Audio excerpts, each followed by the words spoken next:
The Scorpion Warrior and the Goblin King.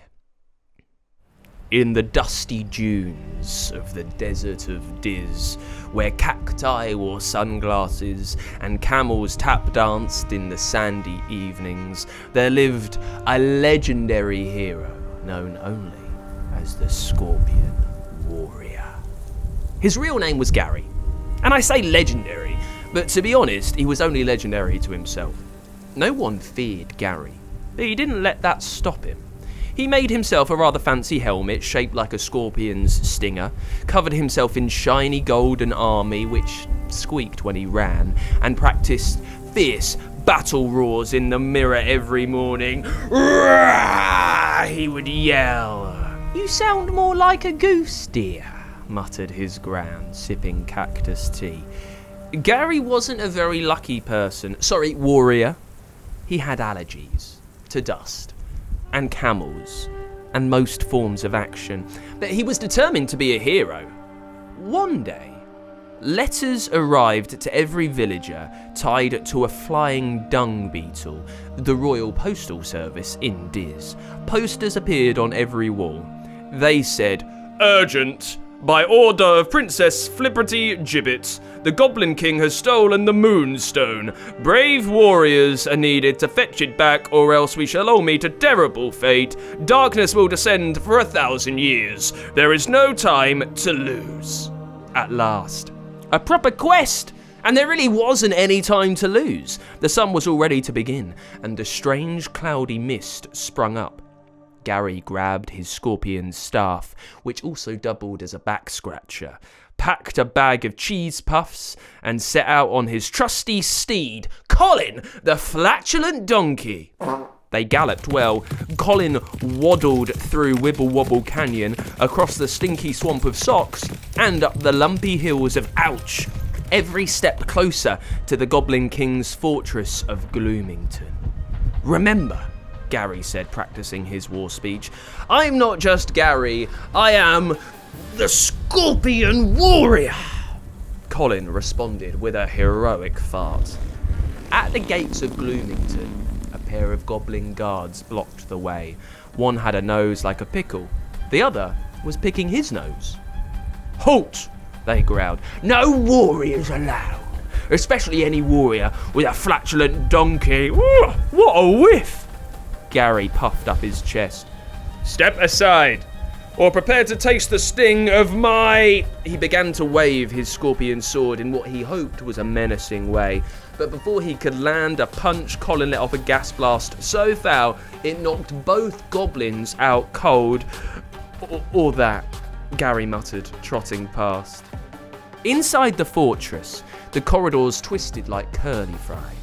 Alarms wailed, goblins popped out of trapdoors, one threw a banana. Several gave chase, but goblins, whilst mean and cranky, are only about 5 inches tall, so Gary had a bit of an advantage there.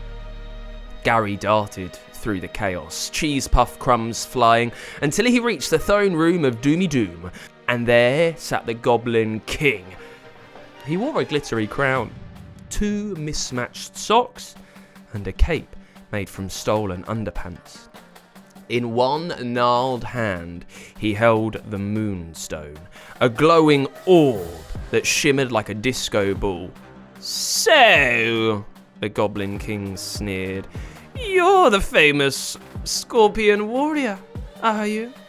"Yes," Gary said, tripping over his own feet, "and I've come to..." Whoa! It was a good job he did trip over, because this handily meant he dodged a flying custard pie, launched from the goblin catapult of chaos, and rolled to his feet, landing in a puddle of troll spit.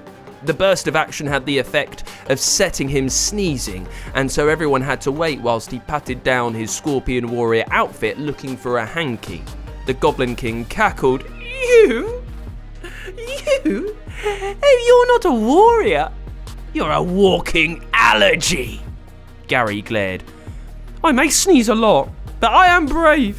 Really, really brave," he said in what he hoped was a brave-sounding voice, but to be honest, it did come out quite squeaky. Then came the battle. Gary somersaulted, goblins screamed, Colin crashed through the wall like a smelly battering ram. Pies flew, socks exploded. The Goblin King unleashed his secret weapon, the Banana of Doom. It was just a banana, but he yelled really loudly when he threw it.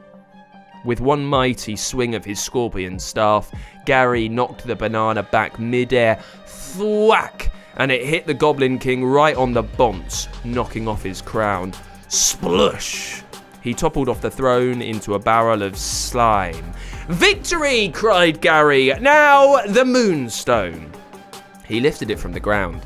It glowed, hummed, spun mysteriously, twinkling, and played the theme from Dancing with Dragons. The light returned to the kingdom. The moon arose. Everything started going back to normal.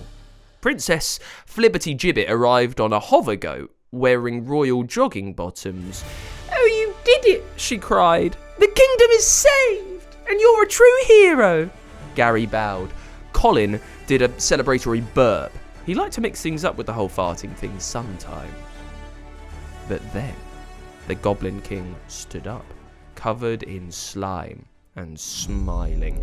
"Wait," said Gary. "Why are you smiling? Villains don't smile after defeat unless they've secretly won." "Oh no!" "Exactly," said the Goblin King. "You took the Moonstone, but you didn't hear about the curse of the swap." Zap! With a flash of green lightning, the Moonstone glowed, and Gary and the Goblin King switched bodies. Thwap! Gary stared at his new reflection in the barrel of slime, pointed ears, green skin, and underpants for a cape. Ugh! The Goblin King, now in Gary's body, did a heroic pose. "At last! A fresh face! Oh, clean skin! A digestion system that works! I'm free!" "Not for long," said Princess Flibberty-Gibbet, raising her royal anti-goblin spray. She blasted him with foam and tackled him into a beanbag of justice. The old Goblin King, now Gary, ran squealing into the distance, clanking in the clumsy armour. Then the princess turned to Gary, now in goblin form. "We'll fix this." They tried everything. Uncursed cream, Moonstone resets, asking politely. Nothing worked. "Well," said Gary bravely, and he was being very brave in fact, "I suppose I'll just have to get used to being a goblin. I guess I'm the Scoblin warrior now." Princess Flibberty smiled. "Actually, you'll make a great Goblin King. The goblins are chaos. They need someone kind, brave, and not constantly throwing pies." Gary blinked. "You want me to rule them?"